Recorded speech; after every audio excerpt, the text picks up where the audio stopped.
90.5, donde vive tu música. Sonido. Evolucionamos para estar junto a vos en tiempo real. Ciudad FM. Hacemos radio.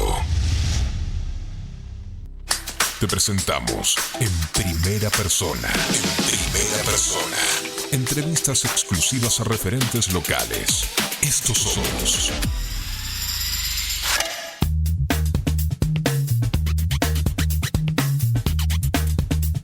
Volvimos con Estos Somos acá en Ciudad FM 90.5 y como te dije en el primer bloque ya tengo a nuestro primer invitado y tengo pendiente ahí en línea a Pablo Soloa, responsable de la UTEP, que es, para aquellos que no saben, la Unión de Trabajadores de la Economía Popular. Él es el responsable de la UTEP en Mendoza, integrante del movimiento Evita acá en la provincia. Así que lo tenemos en línea. Muy buen mediodía, Pablo. ¿Qué tal? Buen mediodía para vos, Eugenia, y para toda la audiencia. Bueno, Pablo, primero agradecerte tu predisposición para hablar de un tema tan importante como es la economía popular, contextualizar, ¿no? La economía popular no solo a nivel nacional, sino específicamente y especialmente acá en la provincia de Mendoza. Pablo, han pasado 10 años de la Ley de Economía Social y hay cosas pendientes y temas importantes pendientes acá en la provincia de Mendoza, como por ejemplo el presupuesto.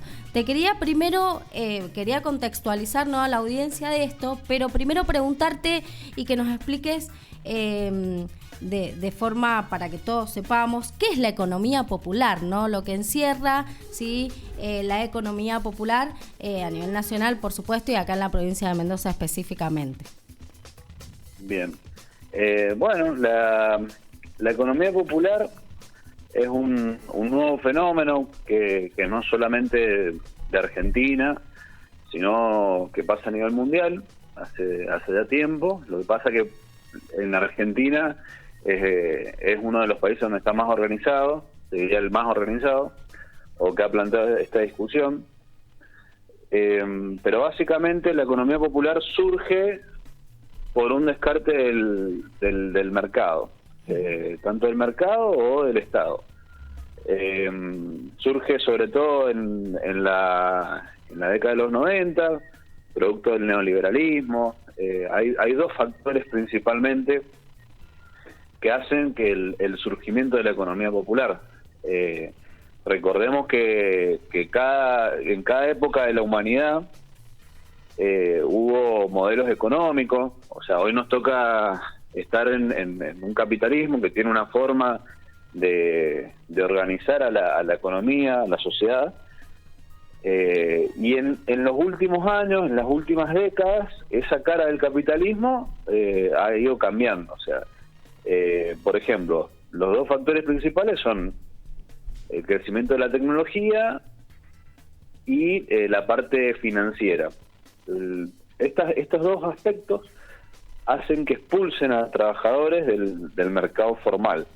Entonces, el ser humano, como quiere sobrevivir, se tiene que inventar su propio trabajo. Y eso es un poco la economía popular.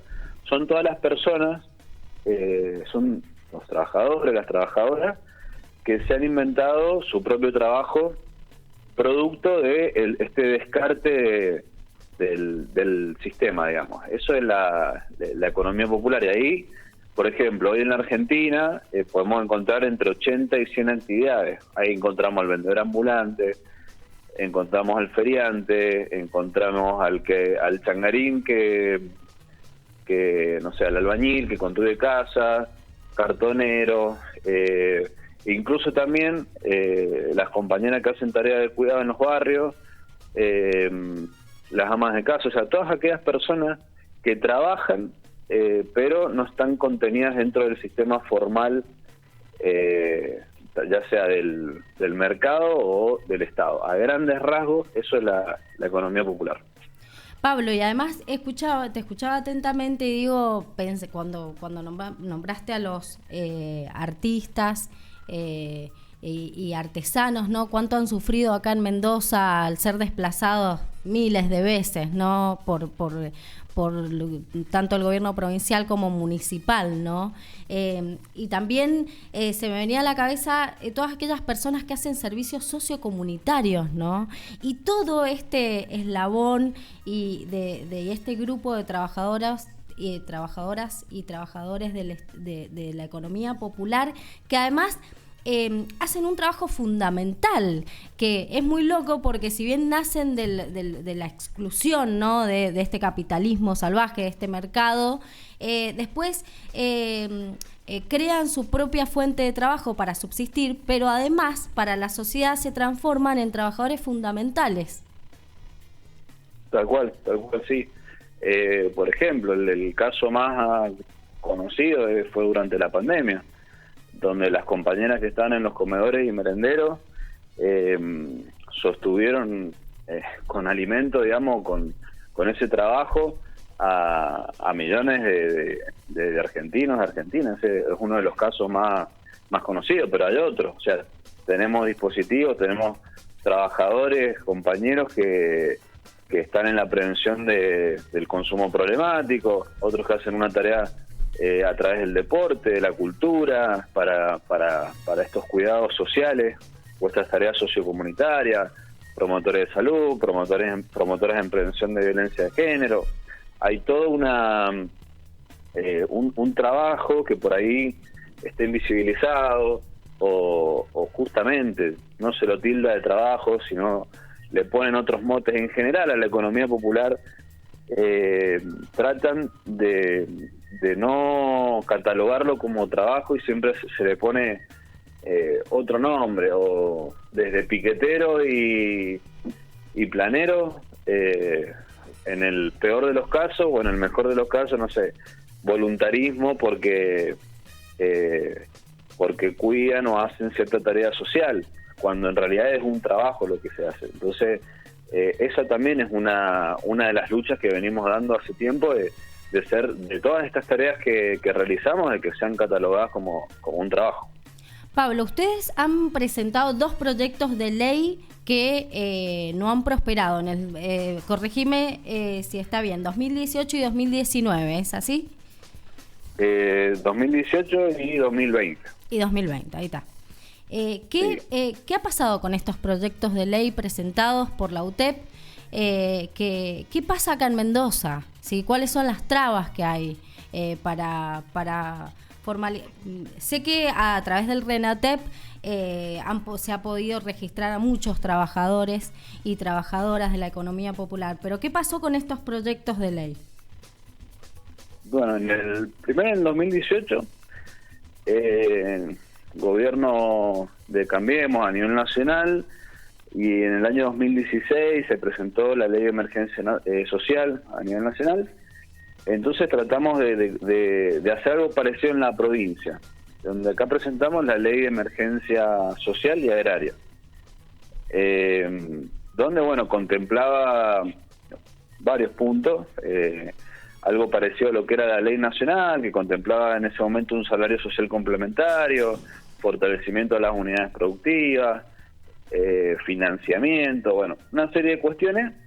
Y bueno, esa ley obviamente no tuvo mucho acompañamiento. Y después lo que se presentó en el 2020 fue producto, recordemos que en ese año, el primer año de la pandemia, así es, producto del hacinamiento que existe hoy en el país, hubo una ola de ocupación de tierras en la Argentina, o como comúnmente se dice, como de toma de tierra, y Mendoza no fue la excepción. Entonces acá lo que se les ocurrió a algunos dirigentes políticos es castigar eso en vez de abordar el problema seriamente, que todos conocerán quizás lo que comúnmente se llama en ese momento la ley Difonso, que castigaba a los que tomaban tierras quitándoles los subsidios. Entonces nosotros lo que presentamos es una respuesta a ese proyecto, donde se trataba de abordar la problemática de la vivienda desde otro lugar.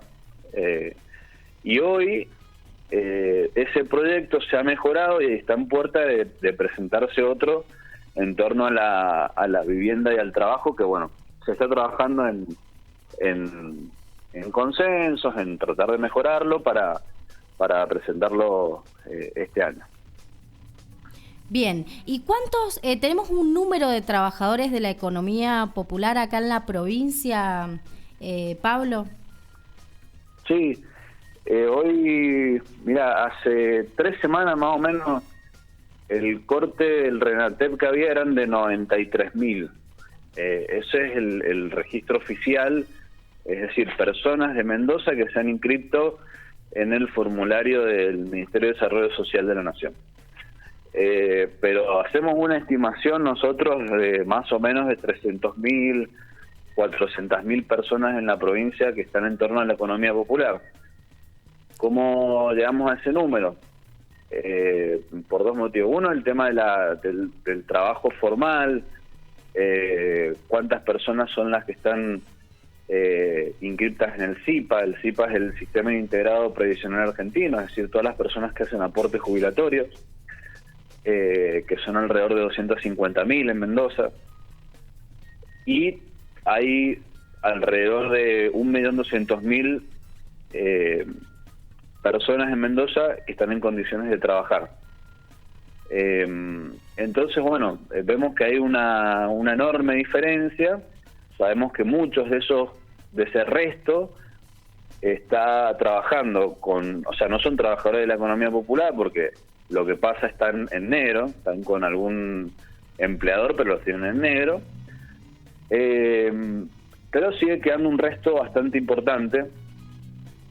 Y también otra de los índices por los que nos guiamos para llegar a ese número es el del IFE en su momento y del último bono que lanzó el gobierno nacional, donde siempre el IFE y el último bono han oscilado entre ese número, entre 300 y 400.000 personas. Y los requisitos para inscribirse son prácticamente las características del trabajador de la economía popular, y es por eso más o menos que llegamos a ese número y que en términos porcentuales también es lo que pasa a nivel nacional. O sea, si se trasladara lo nacional, es más o menos son los mismos números, digamos. Es por eso, más que nada. Y ahí me quedó algo también de la pregunta anterior, con esto que me preguntaba de las leyes. Siempre la relación con el gobierno provincial, ya sea con Cornejo en su momento o ahora con Suárez, si bien tienen matices obviamente, pero ha sido complicada, ha sido muy cerrada, porque no es algo que solamente nos pasa a nosotros, sino que les pasa a otros sindicatos, por ejemplo, o en otras áreas sensibles del Estado. Hay recortes, hay políticas que son deficitarias, entonces no es solamente con nosotros, pero siempre ha sido complicado llegar a consensos con el gobierno provincial. Pablo, ¿qué presupuesto tiene hoy el gobierno provincial para los trabajadores y trabajadoras de la economía popular? ¿Hay un número, hay un presupuesto? Y ahí se está tratando de modificar una ley, que creo que lo mencionabas al principio, la ley de economía social. Sí. Que en realidad hoy yo te diría presupuesto poco y nada, porque lo único hoy de políticas públicas para nuestro sector es el área de contingencia, que eso tiene que ver con mercadería y lo que pasa en las contingencias climáticas, colchones, nylon. Sí. Pero eso no son políticas para desarrollar la economía popular, así que desde ese lado yo te diría cero, te diría. Y después del lado de la Dirección de Economía Social, la ley actual dice que hay un fondo de 5 millones de pesos. No es nada, o sea, hoy, no sé, 5 millones de pesos es un auto 0 kilómetros, quizá, o una casa. Sí, irrisorio para la cantidad de trabajadores. Exactamente, sí. Por eso se está trabajando en la modificación de esa ley. Y dentro también de ese fondo de 5 millones de pesos, también hay otros sectores que al que se le distribuye eso. Por ejemplo, vos lo mencionabas recién, sectores más emprendedores, o de la economía social, que si bien estamos muy relacionados, pero a veces no significa el grueso, digamos, de nuestro sector. Entonces sí, yo te diría que hoy no existe política para la economía popular, y la política para la economía popular se mide con el presupuesto. Para ellos no existe aparte de la economía popular, entonces te diría presupuesto cero. Sí, presupuesto cero, claro, y un no reconocimiento, sí, son invisibles para el gobierno provincial los trabajadores de la economía popular realmente. Hace poquito estuvo también un grupo, sí, representando un grupo de microemprendedoras de la unidad Clavel del Aire acá en el programa. Estuvo en Estos Somos y nos contaba lo difícil que es lograr, ¿no?, el funcionamiento coordinado de un grupo de personas, que la verdad que es digno de felicitar cómo se organizan, y a la vez nos decía que bueno, que por suerte tuvieron el apoyo desde el gobierno nacional para las maquinarias, porque emprender y ciertas actividades como la producción de alimentos, por ejemplo, requiere de una inversión y de máquinas que son, no me imagino en dólares, que son muy caras. Y o sea, no solo estamos hablando de un salario digno por una actividad, ¿no?, por el laburo de un montón de gente, sino además el impulso. Y como decías vos, bien decías, Pablo, acá están sin ningún tipo de apoyo acá en la provincia de Mendoza. Quiero agradecerte tu tiempo, Pablo, porque además también siempre agradezco a tanta gente joven como vos que labura tanto con convicción y con ideales, y que trabaja en la calle, ¿no?, y que se acerca a la gente, a las necesidades de la gente en el territorio, ¿no?, que es donde debe ser, y un ejemplo que deben seguir muchos funcionarios de la provincia de Mendoza. Así que agradecerte, Pablo, por tu predisposición, y bueno, y cuando andes por Rivadavia, por supuesto, invitarte acá al estudio de Ciudad FM. No, muchas gracias a vos por la entrevista, por el llamado, y obviamente estamos a disposición. Muchas gracias, Pablo. Que tengas un lindísimo fin de semana. Un abrazo. Gracias, abrazo. Bueno, ahí pasaba Pablo Soloa, él es el responsable de la UTEP. Te vuelvo a repetir, está bueno, siempre lo digo, empezar, ¿no?, a informarse, ¿sí?, qué es la UTEP, ¿no?, la importancia de esta organización, la Unión de Trabajadores de la Economía Popular. Yo me pongo en el lugar de todos esos trabajadores, porque si bien soy docente, bueno, justo hablaba eso Pablo también, de los derechos vulnerados de los trabajadores de la economía formal también. Imagínense el esfuerzo y el sacrificio y todo lo que tienen que remar los trabajadores de la economía informal, ¿no? Como para hacer una comparación. Y con respecto a eso, hablando de la docencia, en un ratito nada más vamos a tener una comunicación telefónica con Reinaldo Panela, el secretario general del SUTE en el departamento de Rivadavia, porque se vienen días complejos, y la buena noticia es que hay cientos, miles de docentes que van a estar, ¿no?, me incluyo, a estar unidos en este plan de lucha. Así que una breve pausa acá en Ciudad FM 90.5 y ya volvemos con Estos Somos.